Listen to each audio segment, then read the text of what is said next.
conjugation, constellation of starlings. Arrowheads loose from full quivers, all 4 points of the compass. Targets, topmost tips of cottonwood, sugar maples, vibrate pierced to leaves heart, undulant bathed, still in a light glossing their burdens, while we already in dark hear the swell of ancient weaving song by these master mimics, only pretending to breach sky and time, only pretending to launch themselves, surge like gale winds.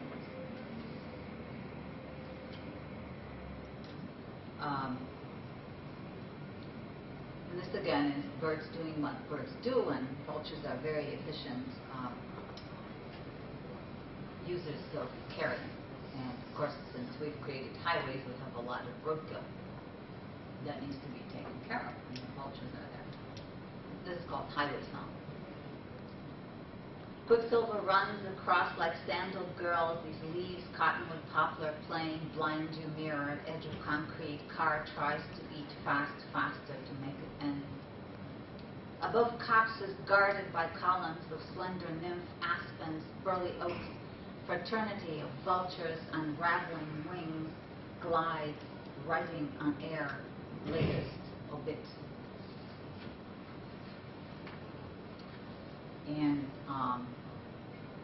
vultures still have a certain amount of allure to them, but I promised you to talk about the non-charismatic species. I was not heartened that when I was in Paris for a brief time this summer, and they have a lot of pigeons in the parks there and so on. And the only pre-adolescent, that is little kids, because when kids reach adolescence, you can't count them as human for a little while. Sorry, whoops, that came out. Anyway, they're in a zone of their own. But anyway, kids. The only kids kicking at pigeons were American. And this is a picture that I found by Eudora Welty, who was a photographer before she was a writer. And it's untitled, and it's a New York scape during the Depression.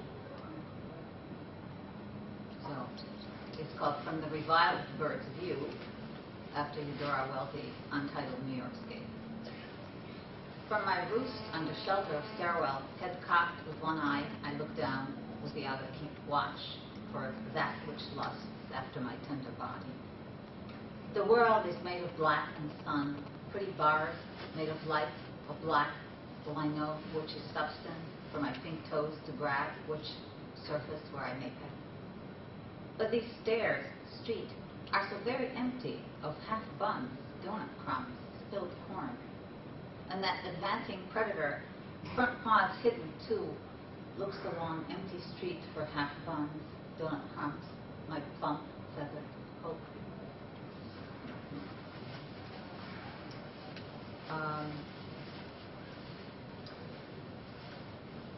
I like these little fish, and again I discovered that we don't like them. Not that they're invasive, but they're not sport fish, so we don't like them. They may be okay while they're small because they can be easily swallowed by large amounts of bass, which we prize. But as they get older, they get harder to swallow, so they're not good.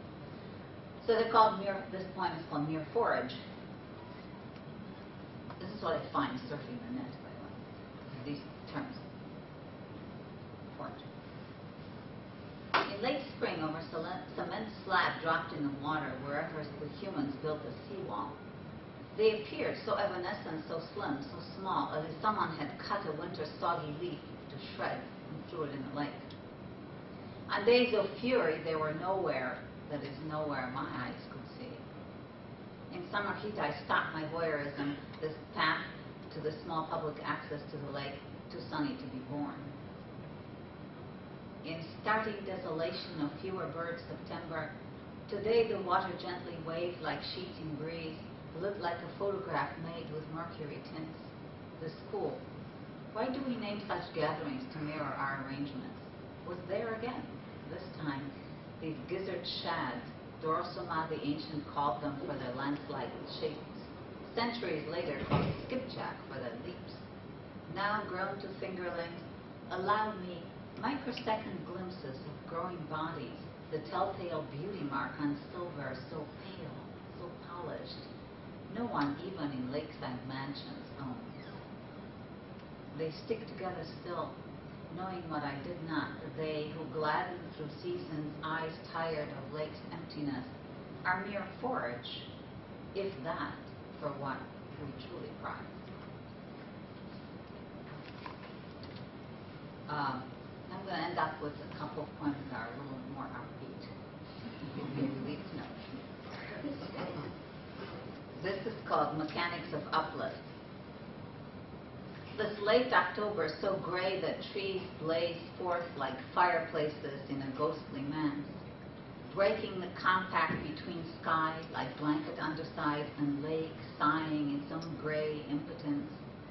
A whir, mechanical, bursts as if a pedal boat submerged had on a sudden struck through water, V-line of utter white insolently cuts heavy air, only spots of black to make the white more startling in salt monochrome day. Tips of those swan heads heading only they know where. And this is a human-animal interaction. Oh, occasionally we are made tender by seeing baby animals. So this is called Once in 6 billion. There's 6 billion people on Earth. So once in 6 billion.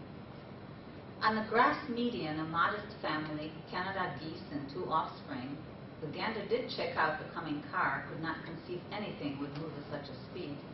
We on the other side, horror-struck, forgot about the changing traffic lights, watched as he herded his mate and goslings into 3 lanes of fast-approaching cars. And then it happened. The first car stopped, and then another, and another. For once, some humans making up our crimes of paving over other lives. Stupid male got his full family across another grassy berm. All our machines took off, some drivers giving others the thumbs up. I'll leave you with that.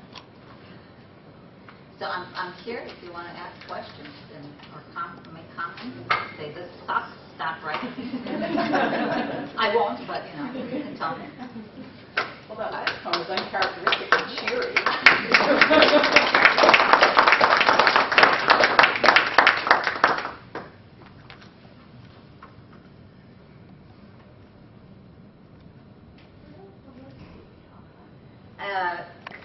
I have a chapbook, unpublished. I can say that about all of my writing. Unpublished, I should be the. Walter was very kind to talk about my publications, but actually unpublished is the largest bulk of my writing, and it's called Unnamed Among the Greats, and it's Lake St. Clair, which is so big that you can't see to the other side of it, but because it's among the Great Lakes, nobody pays any attention, except those of us who live here are unfamiliar with it. So it's Lake St. Clair, right? There you go. It's let's see, there's the Detroit River, St. Clair, Huron, and then, on to St. Lawrence and all that. To the ocean, eventually. And the barges that come down the Detroit River pass through St. Clair, from the St. Lawrence down to the Huron, to St. Clair, to the Detroit River, end up in River Rouge. I have poems about that too, but Dog Island and all that. Yeah.